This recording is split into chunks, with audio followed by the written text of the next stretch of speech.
Yuito is a kid that was born without any abilities in a world where everyone possesses supernatural powers. As a result, his father decided to experiment on him, making him lose his memories of the experiments, and giving him a ranked powers that could evolve into SS rank. He was nearly killed by others but was saved by a member of the OSF, the Other Suppressive Force. Others are evil monsters who feed on human brains. Since then, Yuito grew into a bright and optimistic boy who is both strong-willed and kind, who wishes to join the OSF to help and save other people. He trained so hard and finally managed to join the force. He sees his name all over the news as the next big shot, but not for good reasons. He's from the prestigious Sumeragi family. His father is the town president, and all eyes are on Yuito, who joined the OSF despite having a low psionic aptitude, which makes everyone think that he used his family power. On his first day as an OSF member, he, his mate Nagi, and his childhood friend Hanabi meet their assigned team. The team is led by Sito, followed by Tsugumi with his C-rank clairvoyance ability, and Kajero with B-rank invisibility. Nagi introduces himself as a C-rank aerokinesis user, Hanabi with a rank pyrokinesis, and our boy Yuito uses his a rank psychokinesis. This means he can throw rocks at your old school bullies without touching them. The introduction party stops before it starts because there's a monster attack in town, and our boy has the task to sit back and watch the adults play, until he sees a kid crying out for help because her mother transformed into a monster. Despite being ordered not to, Yuito has no other choice but to rush to save the girl. He cannot bear the thought of seeing someone suffer the same fate he almost suffered years ago. The monster stands between them and the small child, but without a second thought, Yuito transforms and uses his powers to knock it back. Even though his attacks are weak, he still pushes forward to save this girl. The monster chases him while he tries to push him back with his powers, and despite being considered this young prodigy, he still manages to trip in the crucial moment, forcing a cutie named Kasan to save him. She has the same power as him and uses it to restrain the monster while he smashes it off with a huge trash bin. When Yuito finally looks at Kasan's face, he realizes that she was the one who saved him 11 years ago. The next day, after some intense practice, Yuito receives a call from his father arranging a meeting to talk about his mother, who passed away while he was still a baby. But first, he must fight some monsters attacking the abandoned subway system. There, the teams quickly get surrounded, forcing them to retreat. They manage to find a safe location. However, Kasan's younger sister, Naomi, quickly pushes her sister to the ground, getting hit by a sniper shot. Naomi's powers start going berserk, turning her into a monster who starts attacking everyone within sight. Yuito jumps in using his sword to make multiple visual effects attacks on the other, before being forcefully stopped by Kasan standing in front of her monstrous sister. Suddenly, the monster disappears and Karen, the 2nd Regiment commander, appears. He asks everyone to keep the event a secret, and he will report Naomi died in battle. Later, Kasan tells Yuito that Saren, his older brother, is behind her sister being turned into a monster. Suddenly, another major monster attack forces them out to battle. Karen joins the two teams present at the last incident and orders them to go to a certain location.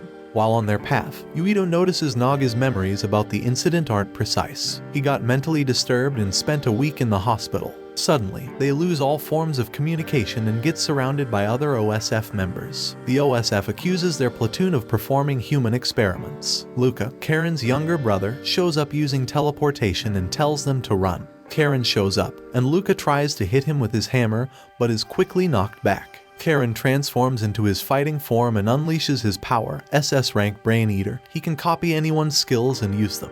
He quickly knocks everyone away using 3 different abilities at the same time. A fight breaks out, and Yuito stays by Kasan's side until he's attacked by his close friend Nagi. He was brainwashed and experimented on while he was getting treatment. Yuito uses his power to hold stones up to protect himself and Kasan. He tries to reason his friend back to reality, explaining Naomi transformed into a monster, instead of dying in battle, as Nagi remembers. However, he still doesn't bite it, and unleashes his new power, creating a tornado. Sito, the platoon captain, intervenes, stopping the massive tornado with his power. He gets heavily injured, but still manages to approach Nagi and knocks him out using electricity before passing away. Yuito and Kasan's eyes meet the deep of the abyss as they see Sito collapse. Suddenly, both start to feel a massive headache and a black hole appears. It absorbs several members of the OSF, including Yuito and Kasan.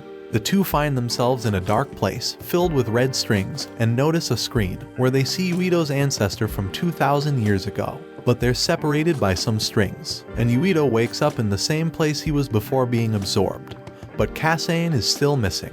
Gemma, the one who previously accused Sito, explains to Yuito the whole situation. Basically, the government is performing research to brainwash their fighters and turn them into monsters, and Karen wants to overthrow the government. Yuito tries to get back to his father, making sure he's safe. However, when he gets there, he finds his father against the wall, and Kasane is in front of him holding a knife soaked in blood. She starts rushing towards Yuito to attack and end him as well. Why, you ask? Inside the black hole she time traveled 50 years into the future. There she met a blind Yuito, the only survivor in the world. He told her that he and she not only have the psychokinesis, but also the SS-ranked Red String's power, the ability to time travel, and exist in different timelines. And basically, she has to go back and kill him because the black hole grows larger every time he uses his power. And if he dies, the black hole will disappear and she will save the world. Back to the present, Kasane holds Yuito a knife point, but she can't manage to finish the job. She backs off and Yuito's father gives his apology words to his son, telling him to watch his back and about the nation wanting him. But before finishing, he gives his final breath. Yuito and his squad go back to meet his older brother, who became the new president, and he appoints Yuito as the new commander and hero. However, Yuito is suffering from some weird memory problems. He's in the middle of a patrol, and out of a sudden doesn't remember how he got there, nor about becoming a commander. But the doctor is like, "You're just stressed out, chill bruv." Luca explains the reason why Karen is plotting a revolt. The girl he loved, Alice, was brainwashed and turned into a monster when she tried to save him, and now he wants to go to the past and save her. The group meets Major Fubuki, who gives Yuito the medicine he forgot to take for his stress, the same ampoules that were shot at Naomi when she turned into a monster. The group sets out on a mission to slay monsters, but Yuito cannot use his powers. Every time he tries to, he suffers a huge headache. He takes the ampoule medicine, and as if by magic, he starts to feel healthy again. He immediately uses his power and one-shots every monster around. But at the same time, he's increasing the size of the black hole without knowing. They immediately set out on a mission to follow some cargo trucks to a warehouse. They explore this location and find out that the trucks are holding and transporting human brains, and those same brains are being used on Yuito's medication. He starts to feel glimpses of his memory again, and the group decides to escape the location, just to meet Kasane and her group again. Yuito tries to get an explanation from her, and she reveals that Naomi is still alive in her monster form, and that she needs the same medication to maintain her sanity until she is transformed into a human again. After hearing this explanation, Yuito truly believes that she ended his father's life. She gets a glimpse of what Yuito from the future told her and throws her first attack. The two start battling. She uses her powers, and Yuito dodges and blocks with his sword. They pass into a telekinesis battle, literally throwing rocks at each other, until she decides to take a pillar holding the ceiling and throw it at our boy. He tries to block it but gets knocked back, and his group retreats with him, teleporting away. Major Fubuki gives Yuito's team a mission to retrieve Naga's memory, but as soon as they enter they are met with a hostile Nagi who is brainwashed. He throws fan-like blades at them. Everyone does not want to hurt Nagi. Yuito tries to use his ability but passes out. Nagi calls them traitors and threatens to kill him if they try to attack.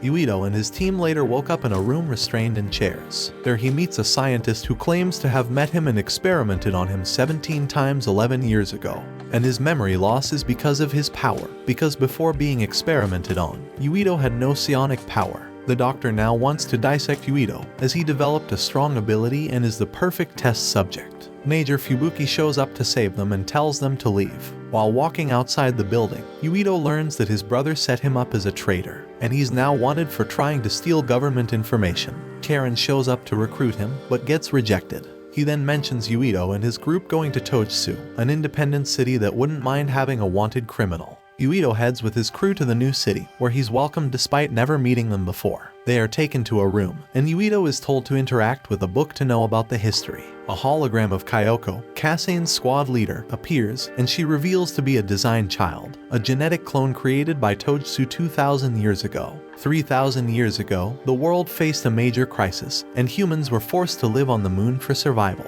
Earth became safe 2,000 years ago, and Yuito's ancestors returned. At the same time, a comet passed by, bringing strange special dust that turned most of the people living on the moon into monsters. To survive, they pushed the dust onto the Earth, creating a barrier to keep it around the planet, allowing the monsters to spread into the planet. The group is taken to another room with another book.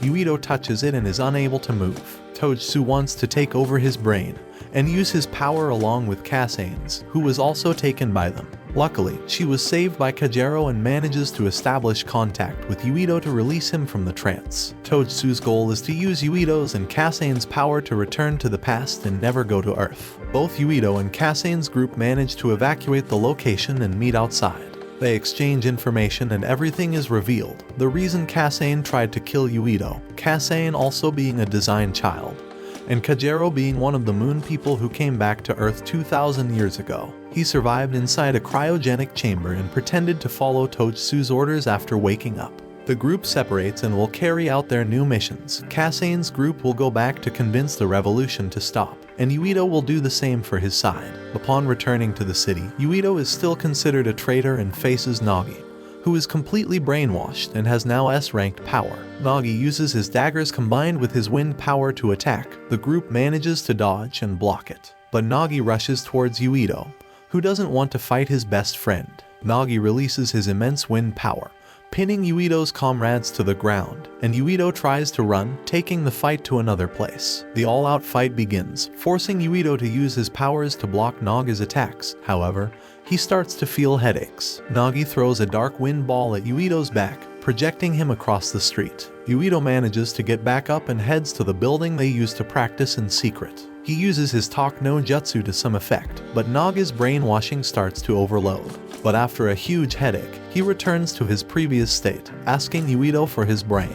He throws his flying daggers, but honestly, it's like watching a 4-year-old kid throwing random punches at an adult. An overload later, Nagi finally manages to make some scratches on Yuito, and when he's about to deal the final blow, his brain overloads and fries up. Nagi returns to normal and gives his last words, remembering their moments from the past when he hoped to die fighting against the monsters, not against his best friend. Yuito meets his older brother, who doesn't agree with Yuito's plan and reveals the truth. They've been waiting for 2,000 years to fulfill their ancestors' wishes, to use the Red String's power and get revenge on the Moon people. Yuito records everything to expose the government's plans to the citizens. On the other side, Kasane finds out the government is planning to use the monsters as a weapon against the Moon people. Her group heads to the location, but Tojutsu attacks, planning to take and use her powers. Naomi in her monster form promises to protect her along with the other humans there, who also got transformed into monsters. Naomi gets heavily injured protecting her sister,